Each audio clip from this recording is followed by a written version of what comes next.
Well, the first thing I'd like to say is I can't imagine having 3 people on stage with whom I would rather have this discussion. So, you know, it's always vital to take a moment and when you're wandering about and to notice when impossible things are happening. And so this is definitely one of them. So I'm very happy to have you here and very much looking forward to this discussion. And so I thought I would start with, I prepared a couple of questions that I shared with the panel beforehand, and then we'll move into the questions that you're all submitting on the app. One of the things I think that distinguishes this conference, possibly, from others that are arguably like it is its emphasis on the story. And I guess I'd like to start, Oz, let's start with you. There's a difference between a story and a theory. There's a difference between a story and a set of scientific facts.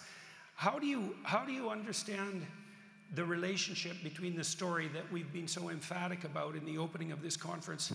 How do you conceptualize a story?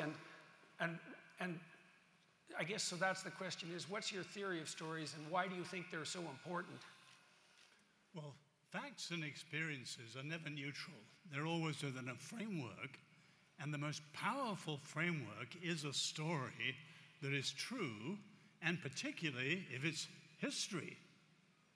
And that's what many people lack today. So we think of history as something you Google a few facts and so on, but people don't have a sense of identity because they don't have the purpose and the meaning which comes from being part of a great story in which we're fulfilling our small role now.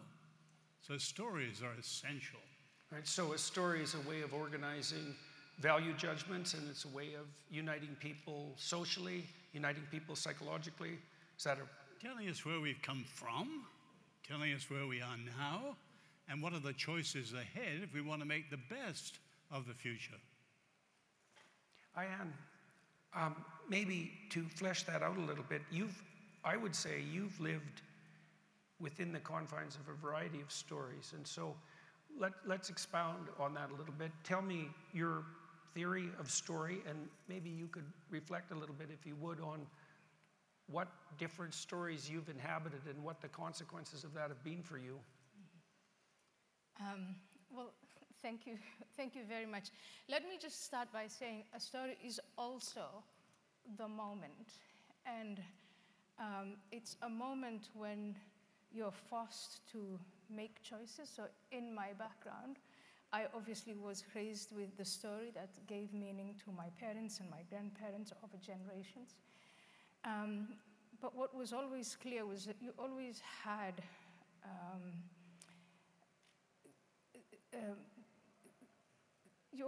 God on your side.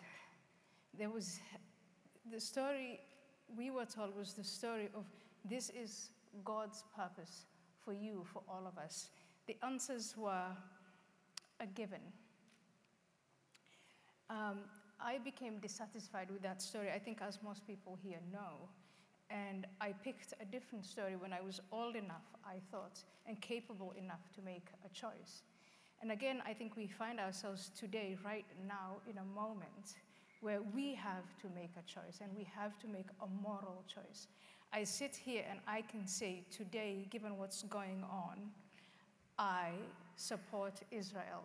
No buts, no ifs, unequivocally.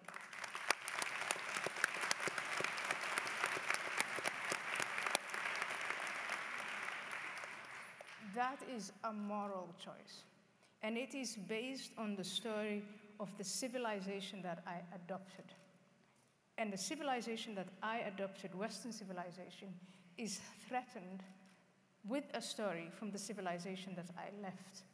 And I think for me, these are the two stories of my time. And there are times when I feel depressed and think, why on earth do I have to be, why do I have to deal with this?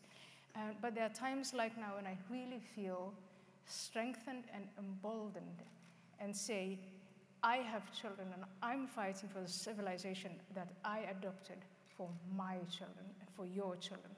And we have to fight. And it makes me extremely optimistic that this room today is full of people who see that and who want to fight back. That's the story. What do you think in your own life, what do you think the differences are between the times when you're feeling more despair, let's say, and more hopelessness, and the times that you're feeling more optimistic?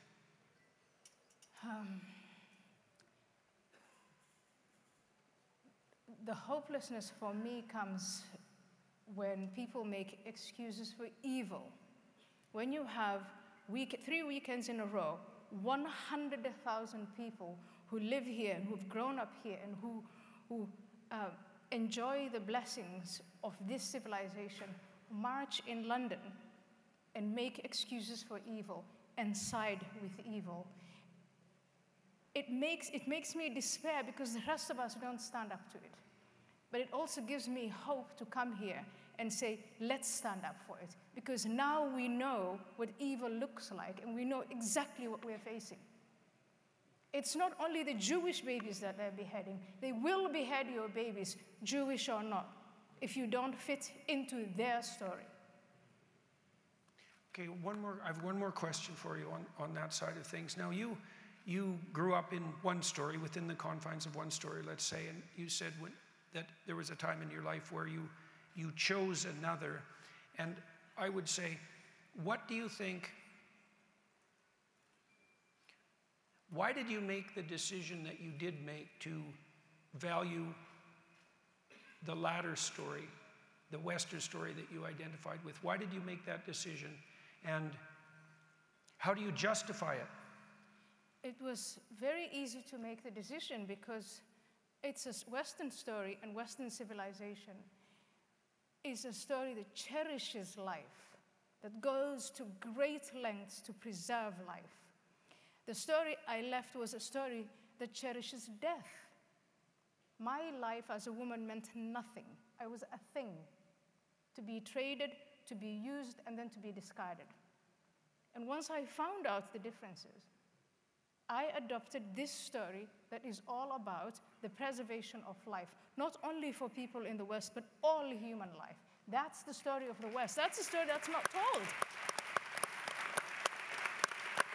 So, John, Ayan has made the claim that she found or interpreted the story that has been playing out in the West as something that was life-affirming for her as an individual, and perhaps even more specifically as a woman. And she's pointing to the life-affirming element of the foundational elements of Western civilization, and I suppose part of that would be the insistence that each person, man and woman alike, are made in the image of God and of intrinsic worth, and that is something that we practice, at least to some degree, as well as preach. Now, one of the things that you and I have talked about is that despite the, let's say, the life-affirming element of that story, people have lost faith in it, and there's a certain amount of desperation that's associated with that. And so I would say, well, what have you seen in relationship to that desperation, and why do you think the desperation itself is misplaced?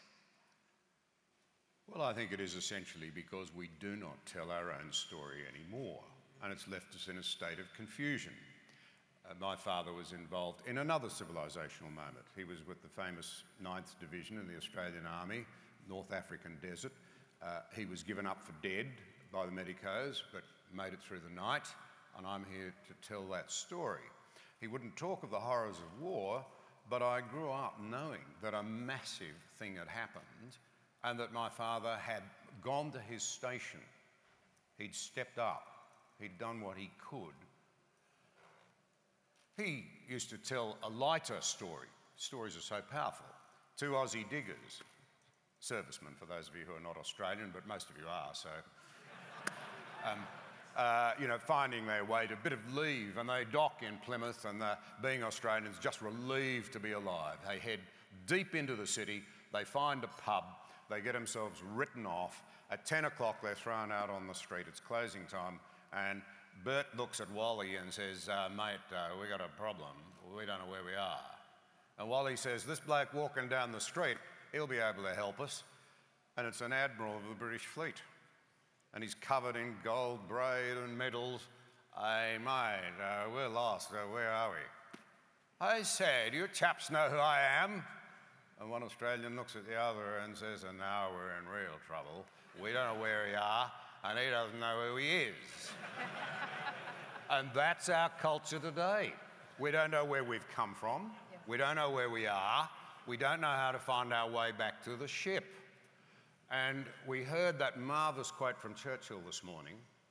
He made the point that when we don't pass on our children, we leave our stories to our children. The story, he said, of our beliefs and our heroes, we leave them without a sense of purpose and place and direction.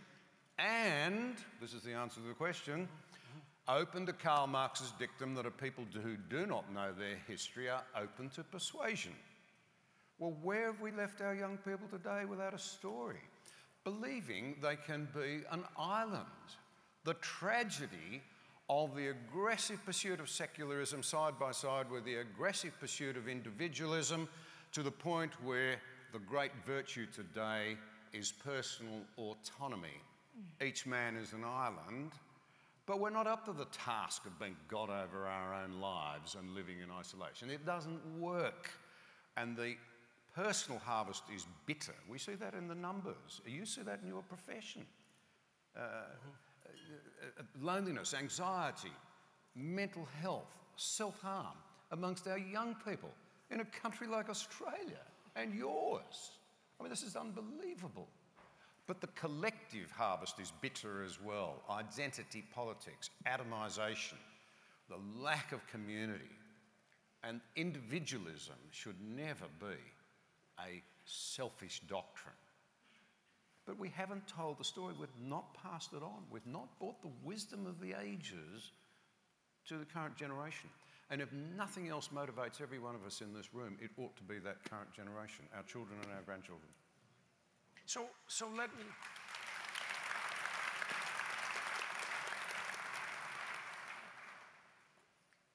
So I'll address this question to all three of you. You can jump in when you see fit. So and the people who are protesting that you were objecting to, one way of interpreting that, let's say, is that they live within the confines of a counter-narrative that's developed in the last 150 years. Oz, you made reference to this in your video, that the appropriate lens through which to view human social organization and history is one of power. It's a Marxist variant. The Marxists would have started with and ended with economic power, and the poly-Marxists that we have now seem to view everything in that light. Many of the people who are protesting the Palestinian cause would say that they're standing up for the victims against the oppressed, and of course history is a complicated nightmare. And this counter-narrative of victimization and oppression has spread like mad. It's essentially unquestionable doctrine in the universities in large part. All three of you have made reference to the fact that we should take some pride in our history and on our traditional stories. We should know our history and the narratives that have guided and united us. But the opponents of that viewpoint would point to the atrocities, the undeniable atrocities of history. They would point to the power dynamics that permeate society and the past, and they would say, we have no reason to put faith in what we've managed because it's fundamentally been a manifestation of power and oppression. And so, and you know, history, what did James Joyce say? History is a nightmare from which I'm trying to awaken, right? There's something to that. And so, Oz, when you're not a naive man. None of the people up here are naive, I don't believe. When you look at the counter-narrative that insists upon the brute reality of power as let's say, the ultimate mediator between people and the catastrophes that's emerged as a consequence of that, how can you simultaneously say that we should have some, let's say, pride in our heritage and in our stories and in what's united us previously? How do you reconcile those in your own imagination? You know, Rabbi Sachs used to say that the central choice today is between the idea of power and the power of ideas. But of course, which ideas? Now, for me, the radical left tackles injustice, and they're right to do so. There is injustice. But the difference is they have no truth. Postmodernism, we're post-truth. If there's no truth, everything's power. So you set up a conflict of powers to subvert the status quo. And the Romans are very clear about the end result of this. You can only achieve the peace of despotism. In other words, a power so powerful, it puts down every other power, the state. So I would say bluntly about the radical left, their revolutions never succeed, their oppressions never end, and their promised futures never arrive. Now you compare that with the Jewish and Christian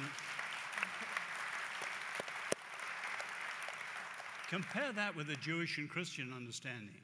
Say the Hebrew prophets, you address truth to power and call for an about-turn of heart and mind.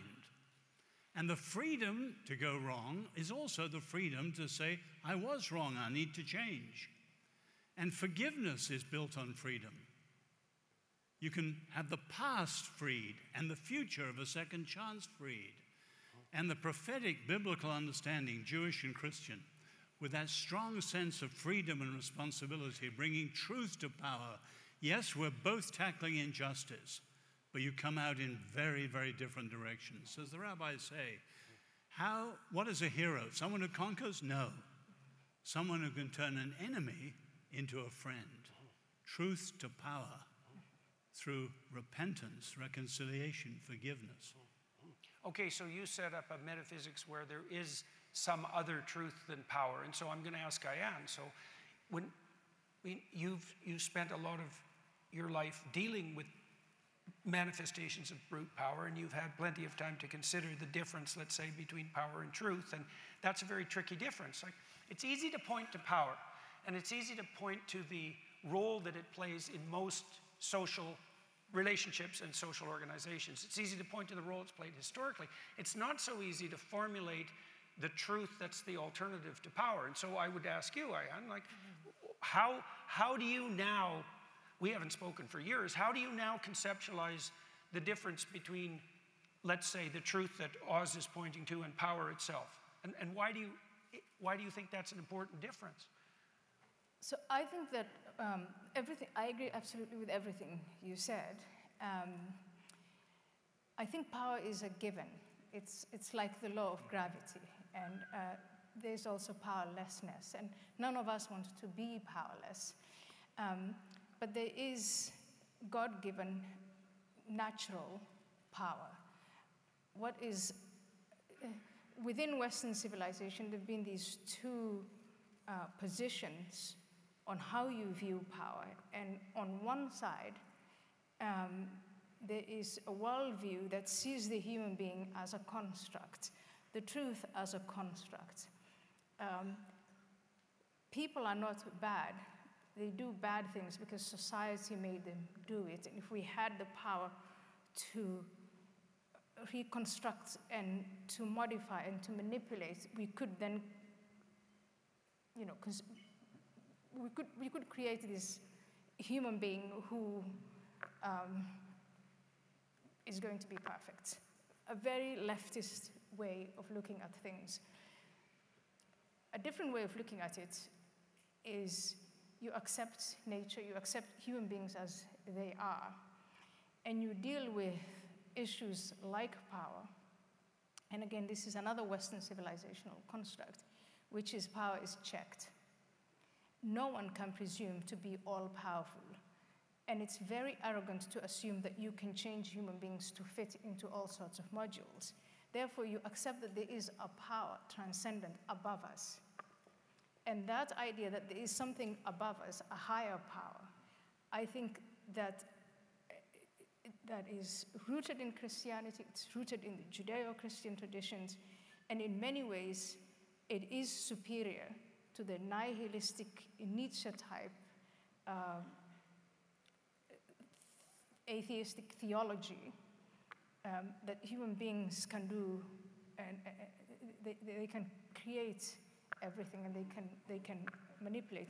And it's also superior, I would say, to the faith that I grew up in, with a God and a theology and a story that gives individuals a sort of one-dimensional purpose, go and do this, make everyone a Muslim, and if they refuse, kill them, and then the day of judgment will come and life will be over. That's a simple story, but it's an abiding story. It's been around for 1400 years.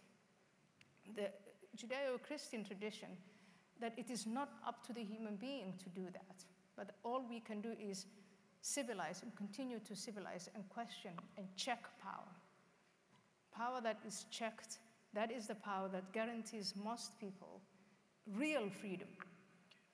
Okay, so let me sum, and then I'll turn to you. So maybe one of the ways of getting to the gist of what has been said so far, although perhaps not the only way, is that there's a viewpoint that says that power is what is the ultimate manifestation, and truth by necessity serves power. And I think that that's not a bad summary of the alliance between postmodernism and Marxism. It's the brute reality is power, and everyone's truth claims serve their power claims regardless of what they're actually saying. So it's power uber alles, let's say. Okay, so the counterclaim is something like whatever that true power, we can reverse it. True power is that which serves truth rather than truth serving power. We can invert it. True power is that which serves truth, which posits that there's a truth beyond power, and you pointed that to some degree in two ways. You said some of that emerges as a consequence of the balance between competing power claims, and some of it is also a consequence of the supposition that we are all beholden to something that's transcendent and above us, and that it's necessary that we are. And so now, John, you've thought about these sorts of things very deeply, and from what I understand about you in our conversations and in our personal relationship is that you have strived to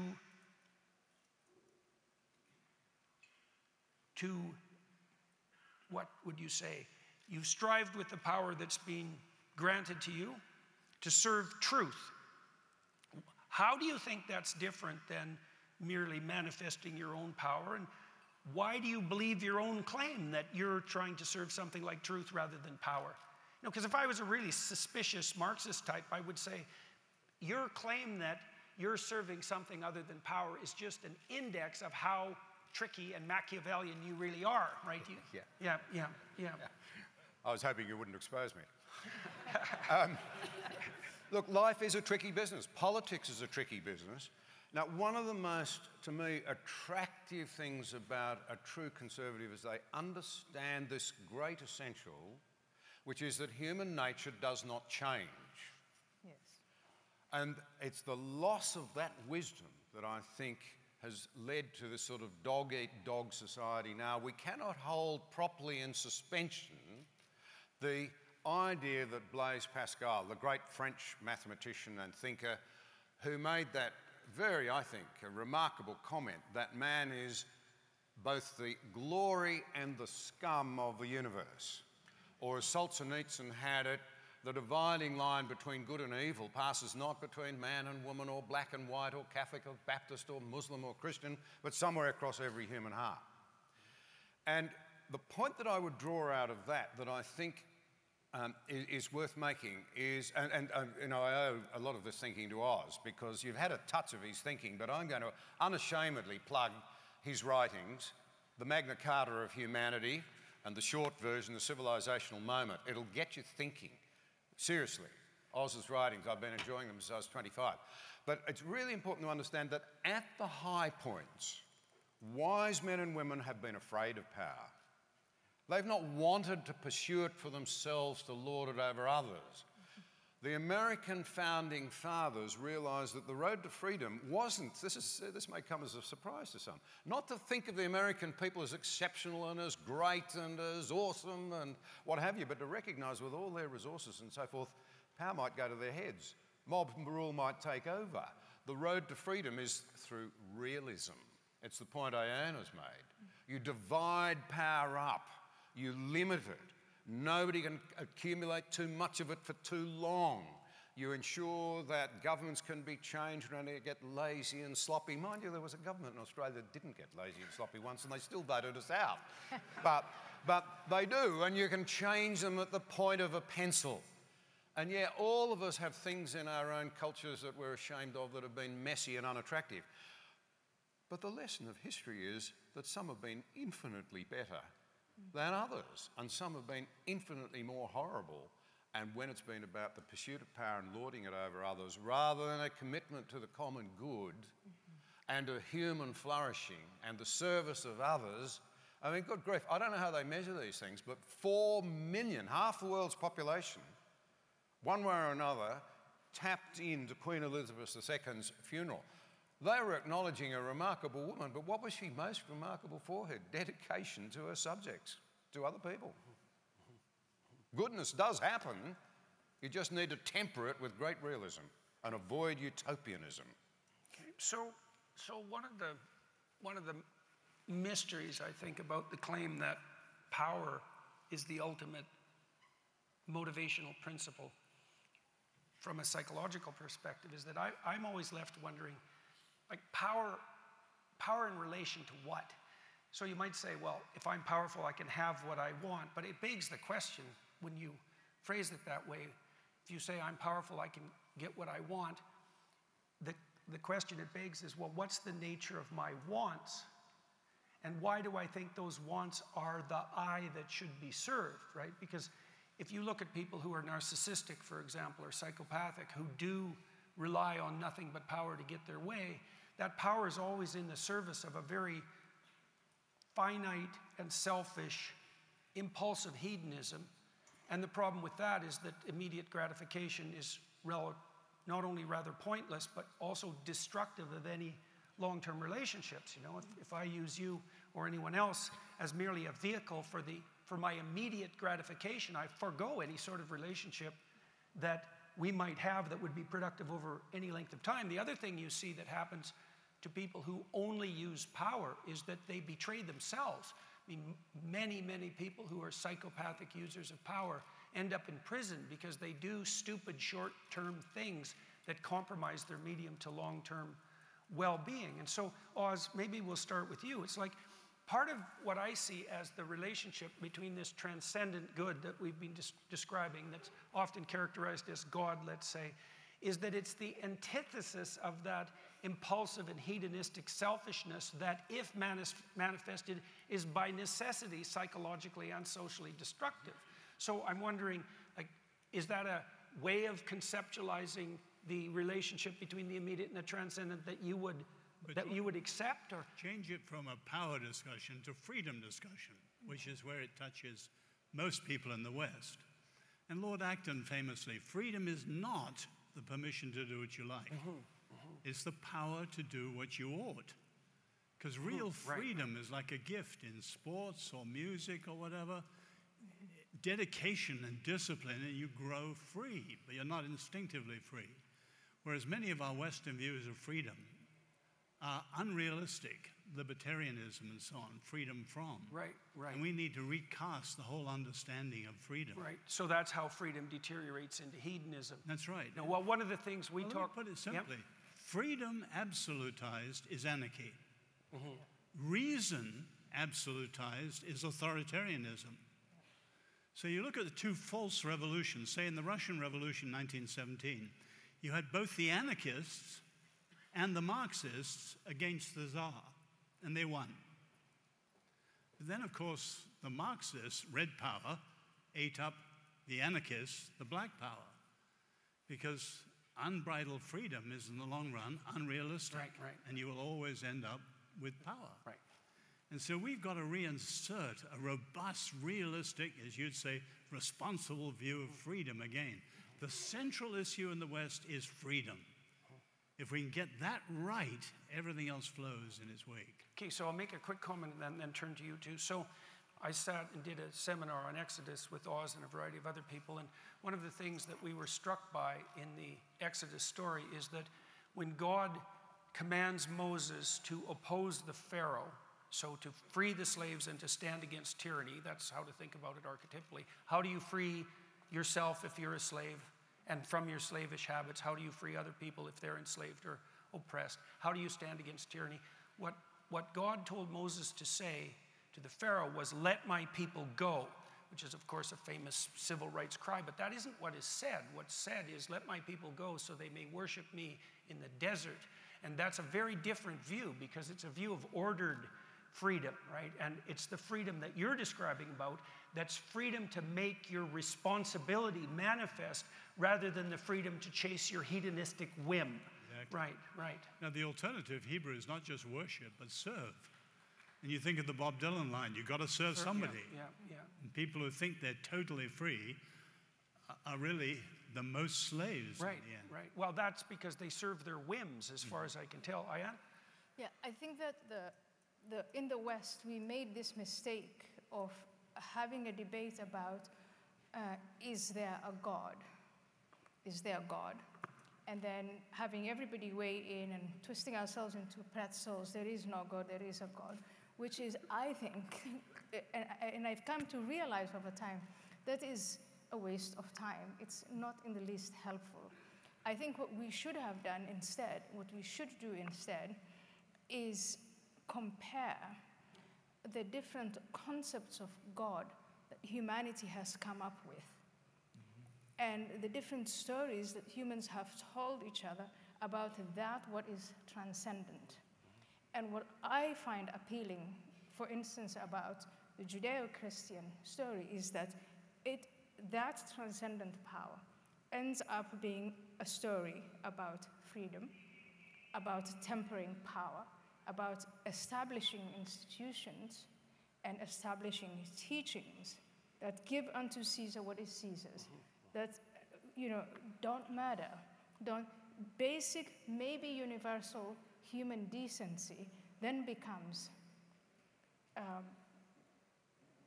that's your religious, that's how you worship your transcendence. That story is superior to a number of other stories that I know. And I think that's the story we should be having. And if you have that story, and if you have that legacy, you've inherited that, then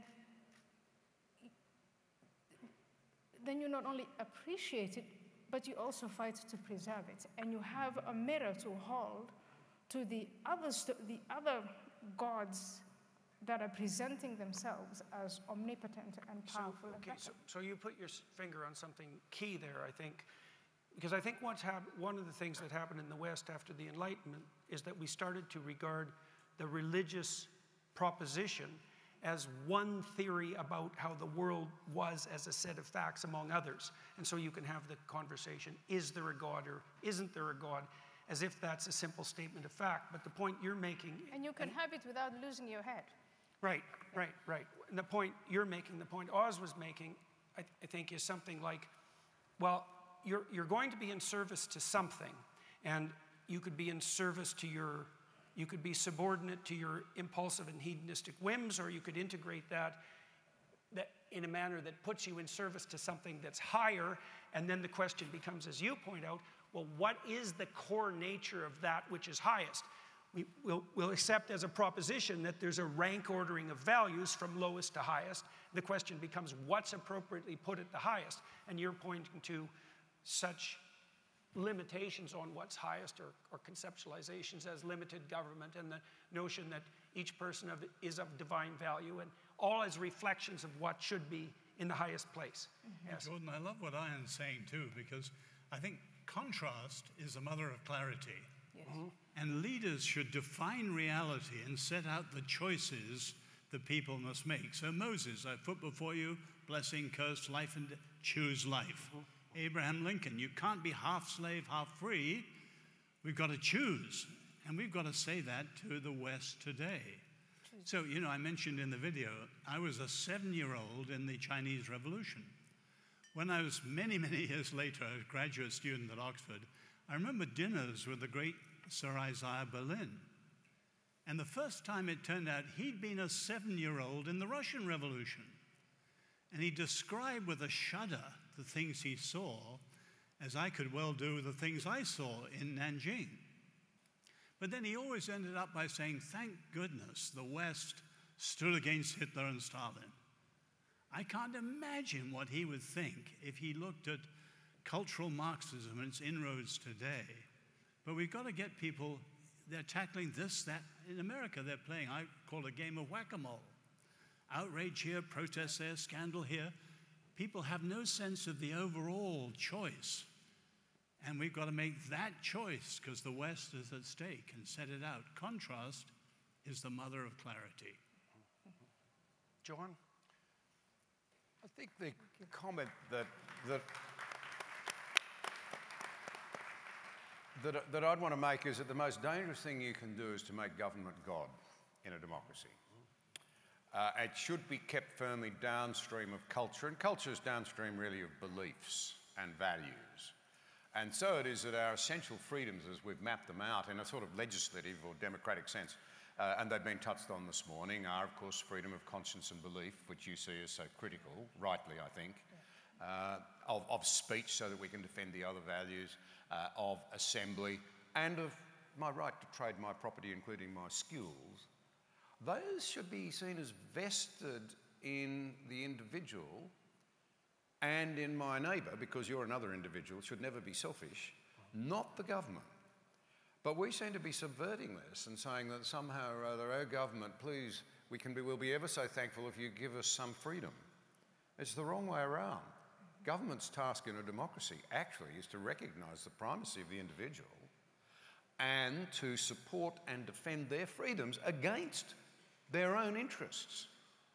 Now there's a novel thought, but that's the right way for it to work. And in a democracy, governments should only take upon themselves those powers which are ceded peacefully and democratically by the electors. Another way of putting it might be simply to say that take, if you like, the idea of responsibility to a higher authority away and government becomes God. And that, I think, is something we need to avoid, because governments will always want to accumulate more and more power to themselves without principle. Yes. So we need to understand our freedoms, understand the framework in which they're attached to us, and to insist that our governments respect and defend those freedoms. And I think we've lost our clarity of thinking around that in the West to a very great degree. Well, one of the things that struck me as a weakness of secular humanism, the secular humanists that I've talked to who are admirably capable of defending their point, they propose that we can have a society that has dispensed of its religious superstitions and yet maintain the proper moral order. But the problem I have with this, and it's related to our discussion of what has to be put in the highest place, is that our civilization is predicated on the assumption that we have a certain set of rights, let's say, and you might think of those as resting on the assumption that we're of intrinsic value, right? But if you don't hypothesize the existence of some transcendent domain in which ethics itself resides, that's a good way of thinking about it, then you're stuck with the problem of trying to understand on what do those rights rest. And if there's nothing that's outside, if there's nothing transcendent and nothing outside the state, then your rights become dependent on the state, and then it seems to me that the state de facto becomes God. That's right. I think that's getting to the nub of the issue. The nub of the issue for the secular West is on what basis will I commit to the idea that my neighbour, particularly if I disagree with my neighbour and I don't like my neighbour and my neighbour is objectionable, has any worth at all, let alone, as our longest-serving Prime Minister in Australia, Sir Robert Menzies, put it, and he was not a particularly religious person, I don't think, but he was, like Churchill, he was a sort of civilisational Christian. He saw the importance of it. And he wrote fascinatingly that democracy is not a machine, it's a spirit in which we recognise no matter your station in Australian society, your rank, your wealth, whatever, all souls are equal in the eyes of heaven. The idea of a higher authority insisting that you and I matter equally, when I actually want to say you must matter much more than me, Jordan, but that's a reversal of the normal. This desire to lord it over others. On what basis? On what basis should I say the other person actually really does matter?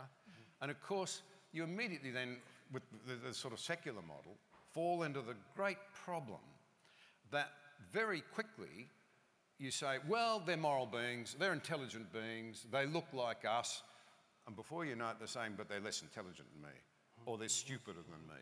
So they're not really equal at all. And that's the basis, I think, of the rot. You've got to have somebody saying that right until the death knell, you have a genuine equality, and equality, if you like, of real opportunity. Well, I think that's... Oh, go ahead, Oz. We're a cut flower civilization now. The roots have been cut, and people are still relying on the flower, but flower in a vase will die. So, put it bluntly, we're not only post-truth, we are increasingly post-rights. Right. And the alternative that's coming, you can see it in Hamas, is barbarism. Well, one of the... This is an extension of your argument, John, and a comment on what Oz just said is, see, you said, why should I attribute to my neighbor any worth at all? And you developed that point, especially, for example, if they're less intelligent or less able, or there's some dimension of evaluation on which they're lesser. But the power proclamation also devours itself on that ground, because one of the things I think that people who put forward the proposition that power is everything can't deal with is, if I do have power over you, in what manner possibly can and should you be defended from me? Because if there's nothing but power and you are now powerless, then why don't I have the right, I certainly have the ability, why don't I have the right to just run roughshod over you? And on what grounds could you possibly object? If power is everything, then the most powerful person is everything, and the most powerful person therefore has dominion over the weakest person, and that's that. And I don't see a defense against that on the secular humanist side. And so John, what do you think about that? Well, I think that is a huge problem. And I don't think he'd mind me saying it. I was talking about it with Tom Holland over dinner one night.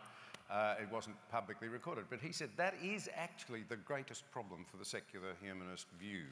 How do you actually find a genuine basis for the respect on an equal basis of all citizens, even when you disagree with them? Now, I can't help mentioning this, the Australians will know, but the non-Australians seem to be talking about it nearly as much. We've just had a constitutional referendum in Australia. It's very difficult to change the Australian constitution. And what happened was that every elite grouping in the country, as far as I can tell, from the Prime Minister and his ministers down, through to all of the academia, 90% of the media, it was just astonishing. The corporate types, the sporting codes, saying you need to insert this modest little proposal that just happens to be a group right for one group of Australians based on their ancestry or their colour or both, depending on how you chose to pitch the argument. And what was absolutely astonishing was, despite the heft of the cultural elites, the Australian people said resoundingly, in no uncertain way, no. And the research showed that they said no overwhelmingly, because they said we do not want to be divided. And so then we hear that, the intelligent people who have degrees and a lot of money and live in the wealthy suburbs, they could see the value of this move. And so you get this terrible divide. Clever people, we elites know best for you, so they'll try and go around it. Yeah. So in a sense, this is a civilisational moment. Are we going to respect the voting citizens again and their clear will and intent? Because we're the arc of responsible citizens. We want to reinvigorate a citizenship where people feel alienated and patronised, because they are being alienated and patronised by the expertocracy.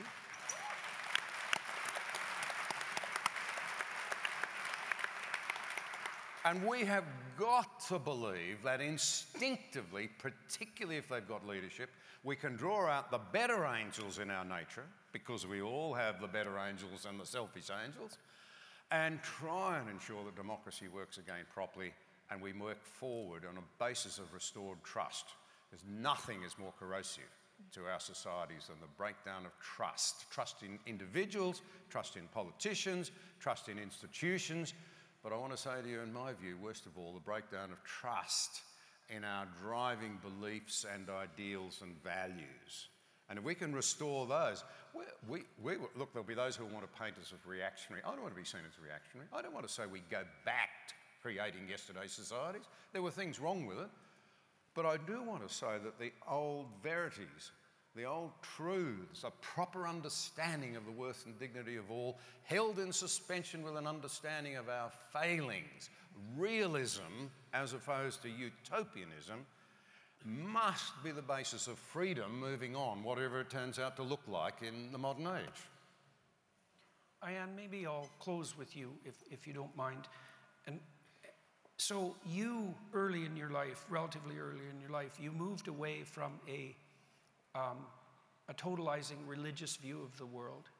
And I don't exactly know into what you then moved, whether that was a secular humanism, but what I'm hearing from you now, and I believe this is also the case with your husband, is that you have come to a new understanding of the existence of the transcendent per se, and also of your relationship with it. Now, first of all, do I have that right? And second of all, like, is that the movement that you have made, and if so, why? So I rebelled against a transcendent, a concept of God, of a God that now manifests itself in, the Iranian regime, Hamas, ISIS. That was the God I grew up with. That was the story that I grew up with. I rebelled against that. And then when I was bold enough to say, and this was in the Netherlands, I don't want any of that. I didn't convert to Christianity. I didn't convert to another religion or another God. I carried with me this idea, the three-letter word of God stands just for evil. And my best friends became Sam Harris and Christopher Hitchens and Richard Dawkins. These are people I still love and adore. And I think over time, I'm now 53, and so when I was in this state of rebellion, it started for me when I was 32 years old.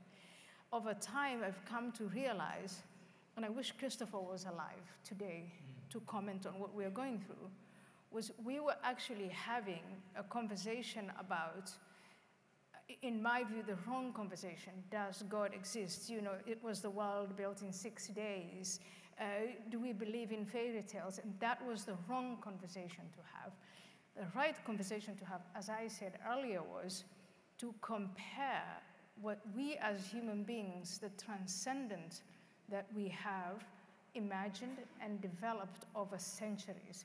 And so now I can say I am proudly of a Judeo-Christian religion without having to waste your time about, do I really think that the world was built in 6 days? Do I really believe every word in the Bible? No. But I do believe that that's Judeo-Christian tradition, and what it has brought forth is, those are the values that I aspire to, the values by which I live. I was called a Christian by Roger Scruton in 2008, and I said, Roger, no, I'm not a Christian.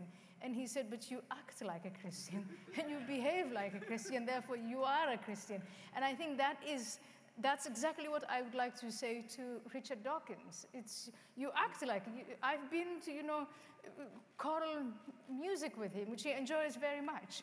And he's one of the most Christian people I know. And so I think we've been having this, time-wasting debates. And you grow up, I matured, here I am. But the quotes that you just had about, Western civilization is a cut flower, and cut flowers die. That is true. Cut flowers do die. But what we have in terms of Western civilization is a lot of seed packets. And I want to send you off with these seed packets, which you find in libraries, which you find in, wise people like you, like Roger Scruton, like all these other people that I mentioned. In statues, we have the remnants, the symbols of Western heritage and their seeds. And all we have to do, those of us who inherited it and enjoy it, is to go and seed them, grow them, nurture them, water them, and when they're attacked, fight for them. Thank you.